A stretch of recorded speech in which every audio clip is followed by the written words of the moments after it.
Viewers, আজকে রসায়ন নবম দশম শ্রেণীর অধ্যায় ৩ পদার্থের গঠন নিয়ে আলোচনা করব।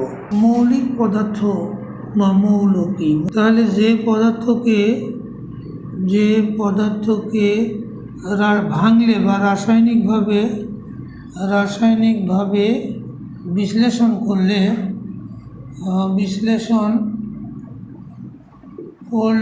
ওই পদার্থ ছাড়া অন্য কোনো পদার্থ পাওয়া যায় না, তাকে মৌলিক পদার্থ বা মৌল বলে। তাহলে এ পর্যন্ত 118টা মৌলিক পদার্থ আবিষ্কার হয়েছে। তার মধ্যে 98টি প্রকৃতিতে পাওয়া যায়, বাকিগুলো কৃত্রিমভাবে তৈরি। এছাড়াও মানবদেহে 26টার মতো মৌল প্রয়োজন, ট্রেস এলিমেন্ট হিসেবে আসে বা প্রয়োজন 26টা মৌল। এগুলো মৌল বা মৌলিক পদার্থ। যেমন আমরা বলতে পারি সোডিয়াম একটি মৌল, কারণ সোডিয়ামকে যতক্ষণ পর্যন্ত আমরা ভাঙি না কেন ততক্ষণ পর্যন্ত এই সোডিয়ামই পাবো। যত ছোট করি ভাঙতে যত ক্ষুদ্র করি না কেন সোডিয়াম ছাড়া অন্য কিছু আমরা পাবো না। এই জন্য সোডিয়াম হলো মৌলিক পদার্থ। তো এরপরে আমরা একটু দেখি যে যৌগিক পদার্থ কাকে বলে। যৌগিক পদার্থ বা যৌগ। যৌগিক পদার্থ কি? তাহলে যে পদার্থকে রাসায়নিকভাবে বিশ্লেষণ করলে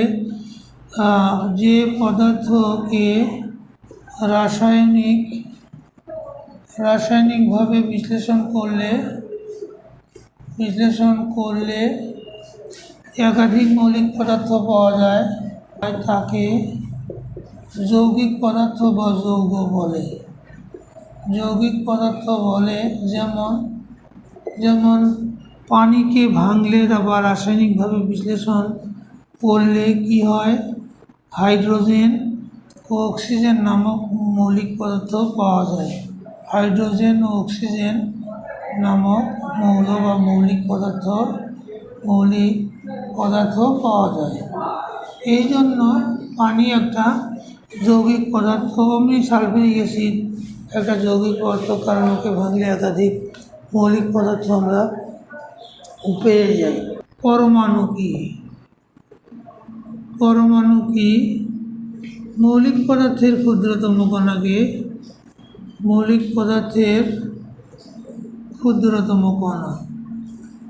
ক্ষুদ্রতম কণা যা স্বাধীনভাবে অবস্থান করতে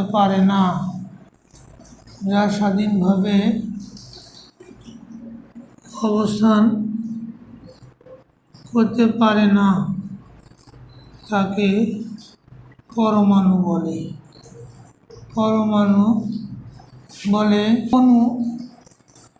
অণু কাকে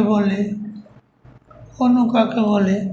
তাহলে মৌলিক বা যৌগিক পদার্থের ক্ষুদ্রতম কণা, মৌলিক বা যৌগিক পদার্থের ক্ষুদ্রতম কণা যা স্বাধীনভাবে অবস্থান করতে পারে,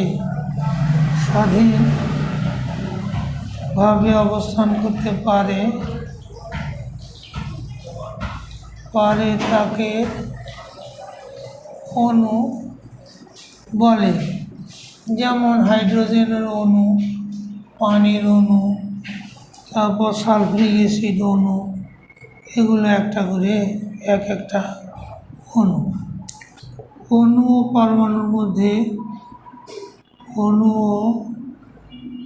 পরমাণুর মধ্যে পার্থক্য করো।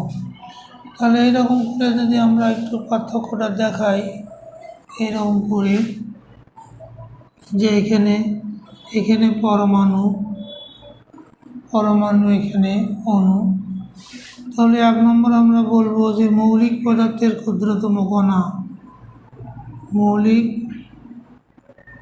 পদার্থের ক্ষুদ্রতম কণাকে পরমাণু বলে। আগে সংজ্ঞাটা আমরা দিয়ে দিলাম। তারপরে এখানে মৌলিক বা যৌগিক পদার্থের ক্ষুদ্রতম কণা।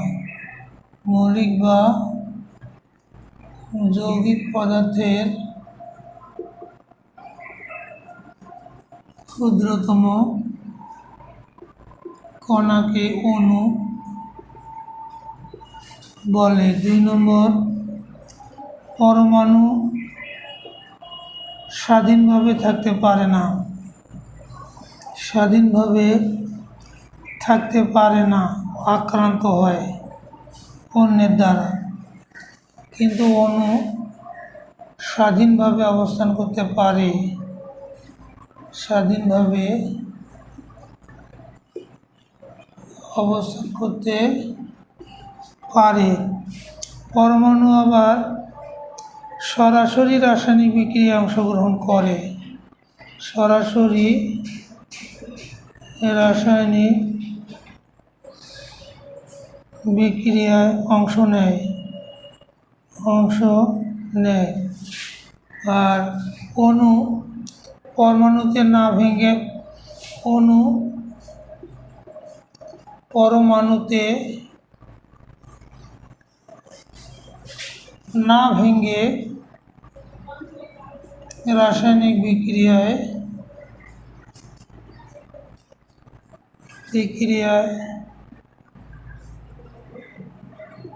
অংশ নিতে পারে না। তার মানে অণু আগে ভেঙে পরমাণুতে পরিণত হয়, তারপর ওই পরমাণু রাসায়নিক বিক্রিয়ায় অংশগ্রহণ করতে পারে। প্রতীক কাকে বলে?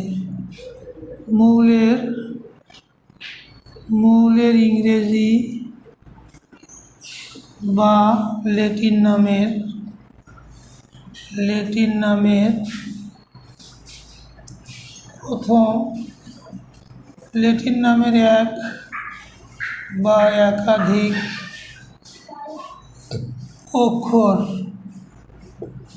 অক্ষর নিয়ে যে সংক্ষিপ্ত নাম হয় তাকে প্রতীক বলে। যেমন কার্বনের প্রতীক সি, কিন্তু ক্যালসিয়ামের প্রতীক Ca, সিটা বড় হাত, এটা হবে ছোট হাত। মৌলের ল্যাটিন নামগুলো মুখস্থ করতে হবে এবং তার প্রতীকগুলো মুখস্থ করতে হবে। যে মৌলের ল্যাটিন নাম, এটার প্রতীক, তাহলে ল্যাটিন নাম আমরা 1 নম্বর দিতে পারি অরাম, AURAM, অরাম, এটা AU প্রতীক। তারপরে আমরা দিতে পারি কিউপ্রাম, PRUM, কিউপ্রামে CU। তারপর আমরা দিতে পারি আর্জেন্টাম, ARGENTUM, আর্জেন্টামের AG। তারপরে ফেরাম, FERRARUM, ফেরাম আয়রন, Fe। তারপরে আমরা দিতে পারি স্ট্যান্নাম,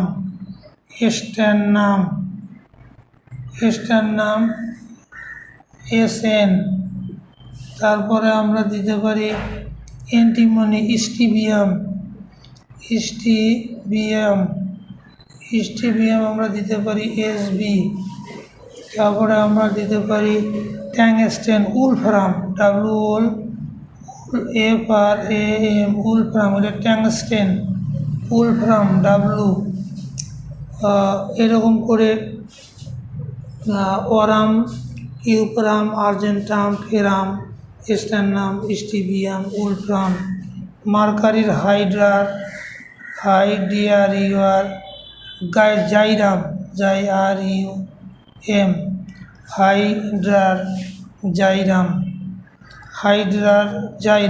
জাইরাম, এটা হলো AG। এরকম করে মৌলের ল্যাটিন নামের প্রথম অক্ষর নিয়ে আমরা প্রতীকগুলো লিখতে পারি।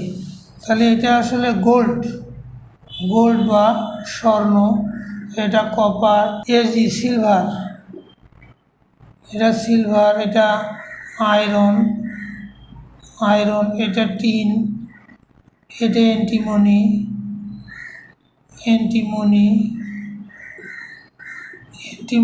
এটা ট্যাংস্টেন,